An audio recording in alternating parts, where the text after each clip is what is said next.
இப்போ சின்ன குழந்தைங்க கிட்ட நீங்கள் போயிட்டு கொழுக்கட்டை கொடுத்தீங்கன்னா கண்டிப்பாக அவங்க சாப்பிடவே மாட்டாங்க. அதாவது நான் எல்லா குழந்தைங்களையும் சொல்ல, ஒரு சில குழந்தைங்க சாப்பிடும். ரொம்ப குழந்தைங்க கொழுக்கட்டையே சாப்பிட மாட்டாங்க. இந்த ஆவியில் வேக வச்ச கொழுக்கட்டைலாம் அவ்வளோ ஹெல்த்து அது.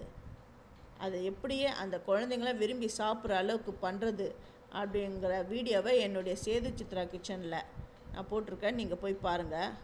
அவங்க கண்ணுக்கு விருந்து அளிக்கிற அளவுக்கு நல்லா கலர் கலராக நீங்கள் அந்த மாதிரி செஞ்சு கொடுங்க. இந்த கொழுக்கட்டையை வேணவே வேணான்னு சொல்ல மாட்டாங்க. நான் அந்த பர்பிள் கலரில் கேபேஜ் எடுத்திருக்கேன். இது எல்லா கடையிலையும் கிடைக்குது. இது சூப்பர் மார்க்கெட்லலாம் கிடைக்குது. அந்த கலர் கேபேஜு. அதை அந்த ஒரு கலரை வச்சு நான் 2 கலர் நான் பண்ண போகிறேன். அதை அரைச்சி அதோடைய சாறு எடுத்து நல்லா கொதிக்க விட்டு அதை இந்த கொழுக்கட்டை மாவில் நான் சேர்த்துட்டு நல்லா பிசைஞ்சிக்கிறேன். இது நல்லா இந்த கத்திரிப்பூ கலரை கொடுக்கும். இந்த பர்பிள் கலர்னு சொல்லலை, அந்த பர்பிள் கலரில் அது கிடைக்கும். செகண்டு பாருங்கள், அதே அந்த கலர்லேயே லெமனை பிழிஞ்சு விட்ட உடனே ரோஸ் கலரில் கிடைக்கும்.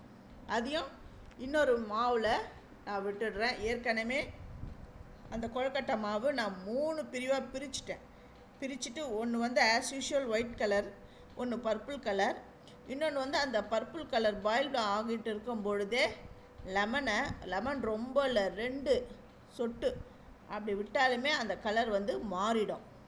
இப்போ அந்த கொழுக்கட்டாச்சில் எப்போவுமே நார்மலாக நம்ம கொழுக்கட்டை எப்படி பண்ணுவோம் அந்த மாதிரி இந்த 3 கலரை வச்சு அப்படி பண்ணுங்கள். பூரணம் 2 நிமிஷத்தில் எப்படி பண்ணுறது அப்படிங்கிறதையும் நான் போட்டிருக்கேன். அதையும் நீங்கள் பாருங்கள். சட்டுன்னு பூரணம் பண்ணிடலாம். இதுக்கு கடலைப்பருப்புலாம் ஊற வச்சு பண்ணணும் அப்படின்ற அவசியமே கிடையாது. இந்த பூரணம் தேங்காய் வச்சு பண்ணியிருக்கேன். ஆனால் 2 நாள் ஆனால் கூட இது கெடாது, அவ்வளோ நல்லாயிருக்கும். அதுவும் இல்லாமல் நீங்கள் செஞ்சு வச்ச உடனே டக்குன்னு காலி ஆகிடும். இந்த கொழுக்கட்டை நீங்கள் செஞ்சு வச்சு பாருங்கள், உடனே சீக்கிரம் காலி ஆகிடும். பாருங்கள் 3 கலரில் நான் கொழுக்கட்டை பண்ணியிருக்கேன். இது இன்னொன்று நான் கொழுக்கட்டை பிடிச்சி காட்டுறேன் பாருங்கள். Rose colour, purple colour and white colour. இதை ஆவியில் வேக வைக்கணும். நான் ஆல்ரெடி இந்த மாவை ரேஷன் பச்சரிசி மாவை தான் நான் வாஷ் பண்ணிவிட்டு ஊற வச்சு அதை மிக்ஸி ஜாரில் அரைச்சி நல்லா ஜெலிச்சிட்டேன் நான். அதுக்கப்புறம் அதை வறுத்துட்டேன். ஃபஸ்ட்டே அது நல்லா வெந்துடுச்சு, நல்லா வறுத்துட்டேன். அதனால் நீங்கள் ரொம்ப வேக வைக்கணும்னு அவசியம் கிடையாது. சூப்பரான கொழுக்கட்டை ரெடி ஆகிடுது. தேங்க்யூ.